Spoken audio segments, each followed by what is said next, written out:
conflict on the east coast. Man, that's bullshit. A watchful eye on trawlers in our waters. And M-Fish to the rescue on 90 Mile Beach. Oh my God! Roger, do you have observations on our suspects? Gisborne Fishery Officers are out in strength this morning. Seems to be vehicle tracks going along the beach there. One of their number was threatened with serious bodily harm 2 days ago. A local fisherman allegedly told 2 other officers their colleagues should watch his back. M-Fish believe the same man is behind a string of anonymous threats over the last couple of years. Yep. The officers also have intelligence suggesting poachers in this area are using customary Maori fishing regulations as a front for taking and selling illegal crayfish. Roscoe arrives to find Moose Dixon and his colleagues have intercepted 2 fishermen as their boat left the water. Brother, we're famous, look! Oh, here, Kurt, hey, have a look at this. This is our daily quota. We're down at, wait till about 48 and you're 47. can you put it in the paper that we're on this daily hapu customary papers? 15 in here, maybe. In there? About 50, or maybe 20. At first it's all smiles as the men show the officers their catch of kinner. I'm retired. You're the best looking one. I'm making friends with the map, bro. How's that? Moose has been told, however, that this is the man who allegedly made the death threats against him. John here a couple of days ago saw 2 other officers and said that my time was up and that people up the coast were going to get me, and I just wanted to give them the opportunity on camera if you wanted to say that to me. Evidence. I have nothing to say, and I do not remember any talk like that at all.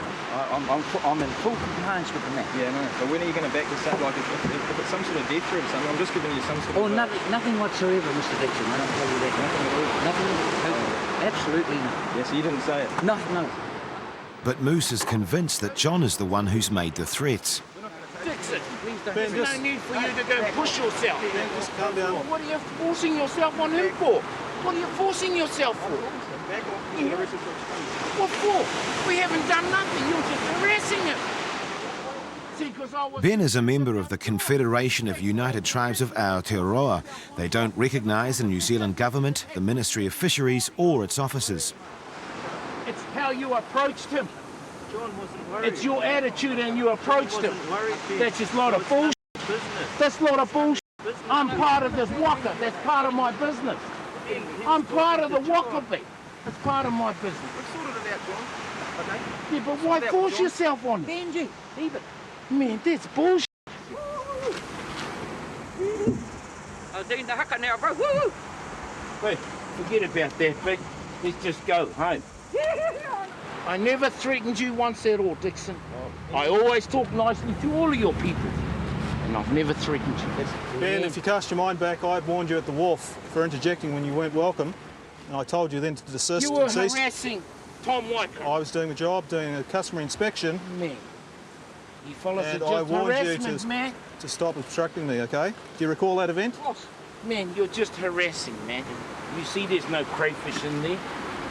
It's a bit of humbug, but you fellas got a bad attitude, man. Ben and John have never been convicted of any fisheries offences, and today they're secure in the knowledge they've taken less than their daily limit. Why do you continue to harass us? If there's 50 in there and 50 in there, there was nothing in the other one. So we must have 50-something. Hey, you fellas now, I would like to say a word to our Prime Minister, Helen Clark. Okay. Ms. Clark, if you were going to see this, I would like to say on behalf of Māori, this is our customary food. We don't agree with the regulations or an act that's put on Māori under the Te Ture Whenua Act 1995 and the Treaty of Waitangi. But John, do you worry that if too many people take them, there'll be none left for your grandchildren? Oh no, you see, I go back to a long history of sea people. The sea is in my family blood. Yep. We've always been conservationists in our own right. We call it kapata kai. What that means is we protect our seafood. As you can see, we take only our daily limit. And it's not every day we take it. It's only when the need be that we are hungry. And I feed my whānau, bro. I don't need this. Thanks, boys. Under the Tūre Whenua, bro, there's a new law. Under the 1995 Act of the Tūre Whenua Act, these people are harassing us. If you read it, you will see under Section 2, Article 2. Man, if you read it, you fellas. So it seems the staunch separatists are not above invoking the Pākehā law, or the one that comes from above. May God bless the Māori people. Now I do the deed.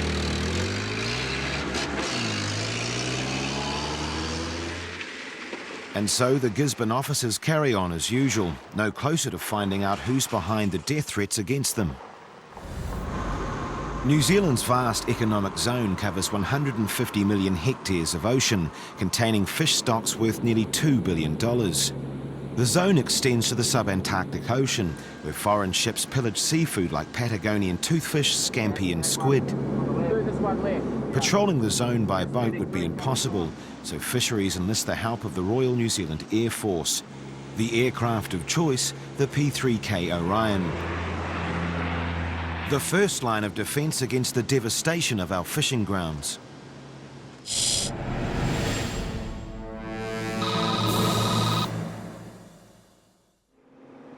Daybreak at Whenuapai. The crew gather for a video link briefing from Air Force HQ. The area you'll be covering will be the southern EEZ and the Auckland Islands. Contact priorities for today are fishing vessels first, then ocean-going leisure craft and yachts, and finally merchant vessels. Pete Southern's the lone M-Fish Blue Boy today amongst a sea of khaki.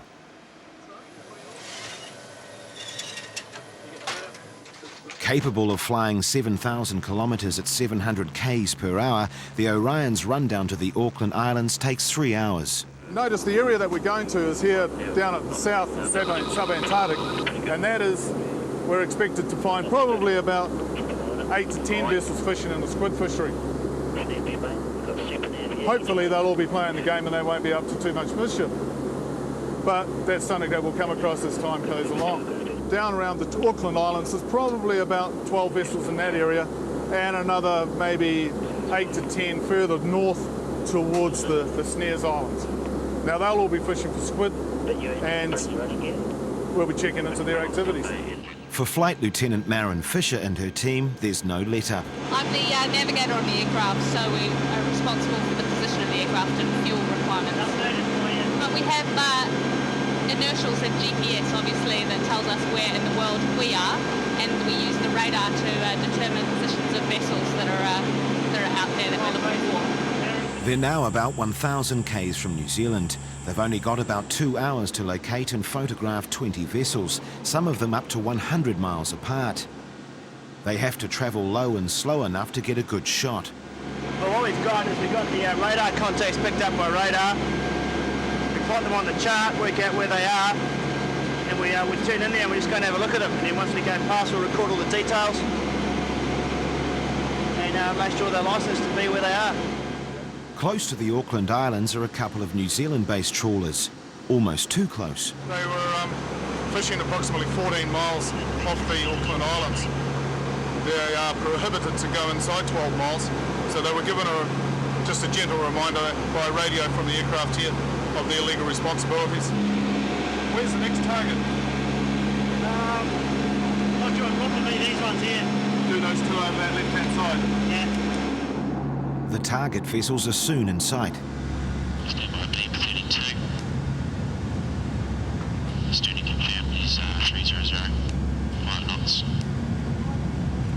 Beam now. Uniform 0, Lima Charlie confirmed, pilot complete. Heaps of birds here, Andy. Okay, flight time 23, please. Okay, we are a beam. Now, uniform Romeo in the and the customer piece is crash reloading. We already got that one. Outside, the temperature is just above freezing. It's one of the most inhospitable spots in the world, yet there are vessels from everywhere. There must have been quite a concentration of squid in that area, because there's a real melting pot of vessels down there, you know, like there was New Zealanders, Russians, Koreans and some Japanese, and they're very tight together. So, you know, like they've been having to watch each other very closely. as to, you know, safety aspects, etc. of fishing in such a concentrated area. Peter, can you go down and talk to the TACO about these trawlers? They've got some that aren't on the licence list. Okay. They're in the centre of these large groups here. Yeah. And we've got them fishing, but they're not on our list. What about off the photo down here? Would it actually, yeah, the vessel name? Well, it just appears that the couple of vessels that were amongst that group of vessels that we just passed don't appear on the licence list that the Air Force have here. And we've got evidence of them fishing at the time as we did the passes. The penalties for breaching fisheries regulations can be steep. On a previous Orion mission, this Chinese squid boat ignored warnings about its breach of the 12-mile zone. Its continued offending led to MFish seizing the boat and prosecuting the owners. Fines were imposed totaling $80,000 and an additional $300,000 for the return of the forfeited boat. Today, the mystery surrounding one vessel's fishing licence is soon cleared up after the Orion makes radio contact with it, but the ship still gets a thorough check from the camera department. So that one's been cleared up. It's the second one I'm not too sure about at the moment. They've treated it as an infringement and taken more photographs, etc. of the vessel's activities, and there'll be some wee bit more follow-up to do in relation to its presence here this afternoon. With the question mark still hanging over the identity of one of the squid trawlers, the Orion and its crew are soon landing in Christchurch, satisfied they've provided a deterrent. We're here to actually provide a tangible and definite deterrent to illegal activity. Fishermen are driven by the market, the returns, the financial returns that they and their fishing companies can get out of it. And the incentive will always be there to be greedy, and unless there's some sort of deterrent and a viable and definite deterrence in place, then the greed will kick in. Maritime Police are about to have their babysitting skills tested. They're en route to transport an injured child from Waiheke Island. The catch is there are 7 other young children and only one teacher to bring back to Auckland. I guess we'll have to use these. Fortunately for Constable Craig Hughes, St John's ambulance staff Brian and Melinda are on board to assist. Brian's wonderful with kids. He's got 4 of his own. He should be a natural. The Waiheke Wharf is in sight. The patient reportedly has a broken arm, but other facts of the situation are still unclear. Oh, look, even when you're told exactly what it is, you get there and it can be completely different because whatever information the call taker takes from the nervous family member or the distressed patient or whatever it's not going to exactly point to what the problem is at the time anyway. So it's always a bit of a mystery. It soon becomes obvious the missing information in this case is that the group is visiting from Korea and only their teacher speaks any English. And what's this young man's name? Jungmin. Jungmin, I'm Melinda. We're going to bring you in here and you can sit on that bed there, all right? Yeah, 8 total. Yeah, 7 kids plus the Fracture, radius ulnar or Colles fracture, as we call it, in the wrist. On a bike, fell off helmet, moderate speed, and as you can see, he's taken out his lip in his head as well. Yeah. Like this. All of them. Yes. Can you ask him if his pain at the moment is quite stable? How's his pain? Because we need to know if it's very sore on the way we ride the boat. Put it on there. Put on there. Huh? You can do it. Put it on. You can do it. Check. Yeah. He's well strapped up. He looks good. You know, it's stable. It's not moving. Yes. So that's good. That'll lessen the pain. Can I take off the Yeah, sure. This is one moment Zhang Yi would probably prefer to forget, but he won't be allowed to.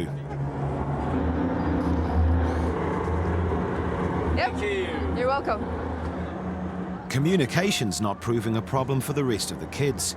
A police boat ride translates into total excitement in any language. Have you heard them? We get these ohs every time we go away. Oh, very good. Kids are the same everywhere from the world, all around the world. They've been learning English in Korea, and they've come out as a field trip over Christmas to experience the Kiwi way of life. And I guess it's a real eye-opener for them. He's going to go back with a cast on his arm by the looks of things, as well as a The patient is taking a very low-key approach to the boat ride. He's actually almost falling asleep. He's so relaxed, so I don't think he's in too much pain. Kind of hard to tell sometimes, eh? This is called blood pressure. You see that? Blood pressure. Yep, good boy. There, that's your blood pressure. That's very good. You have to do something to entertain them, eh? It's a long trip otherwise. All up, it's a 30-minute ride back to the police base. Youngmi, put your shoes on. Good boy. But the excitement's not over yet. Who wants to go in the police car? Who else? Police car? Who wants to go in an ambulance? Yeah, okay. This way. Oh, we're not taking them all. You're not getting off that easy. Who's coming in the police Who's car? going in the police car? And While the teacher tries to contact Zhang Yi's parents in Korea, the games continue in the back of the ambulance. Helicopter. Oh, it's chicken. Oh, very good. Poor Zhang Yi gives new meaning to the word patient. You okay? You all right? Is that sore? Does that hurt? Ow. He's so brave, eh? He's so quiet. Finally, the end of the road. Welcome to the station. Zhang Yi was treated at the Children's Hospital and survived the rest of his New Zealand stay without incident. It's a summer Saturday in Northland, and fishery officers George Riley and Henry Ehaka are on patrol and have spotted a potentially rogue fishing boat. We've got a commercial boat, looks like some guys, looks like they're recreational fishing off it, which is an offence. And we've also got, looks like a recreational boat coming alongside. I don't know, it just looks a little bit out of the ordinary. The fishing boat skipper will get a questioning phone call, but it's a car rather than a boat that gets the duo's attention next. Along 90 Mile Beach, they spot what looks like a crash. But he hit the bank. Yeah, mate. Straight into it. Put your full joint, put in full rain. Is she all right? You got the first aid kit over here, eh? Yeah, right here.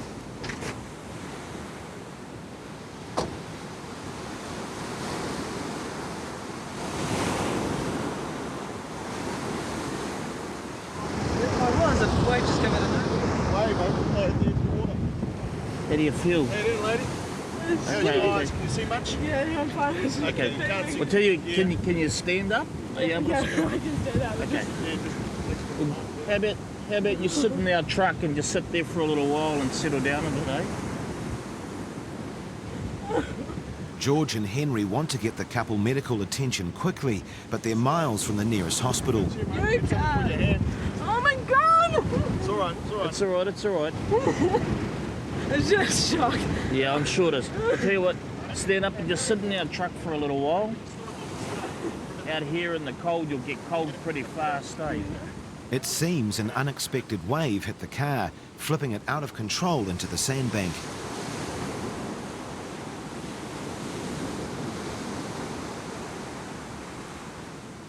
Henry will stay with the vehicle, while George takes the couple, who are clearly in shock, to a nearby camping ground, where they can call an ambulance and a tow truck. Have you got the keys for it? battery's sort of on the side. Is it? Locals on dune buggies arrive to offer assistance. I just got tired of holding it up. A petrol leak or damaged battery could trigger a fire, so the battery is disconnected to minimise the risk. Yeah, when we were going down, one of those waves come up quite high and pushed us up, you know. Henry's seen this happen before, a combination of speed and tricky conditions causing misfortune. Oh, probably more just an experience than anything. Just a bit of an experience and not good. Going about 90 or 100. And then the dune buggy guys came through and I went, oh yeah, that's cool. And we were talking about that. I remember talking about that. And suddenly I went, shit, there's water. I'm driving in water. What'd I do? And by that time I thought, oh, I was gone. I could feel it start to pull and start to pull the car out. Yeah. And at that stage I thought, I have no idea. I know not to slam on the brakes, so I didn't slam the brakes on. I took the foot off the accelerator and just thought, well, I might as well ride and hope. Well, the first thing I thought of was, we went past the fisheries truck. Yeah. Hopefully they haven't turned off yet. There's people coming. There's still people coming. because I know we had no cell phone reception, but yeah, Fisheries guys, great, excellent. Brand new car, still paying it off. Still got 3 years to go. Only had it for a month. First trip in it. The couple get immediate attention from a St John's officer at the nearby holiday park, while they wait for an ambulance to come from Kaitaia Hospital 25 kilometres away. Back on the beach, Henry amuses himself waiting for the tow truck to arrive.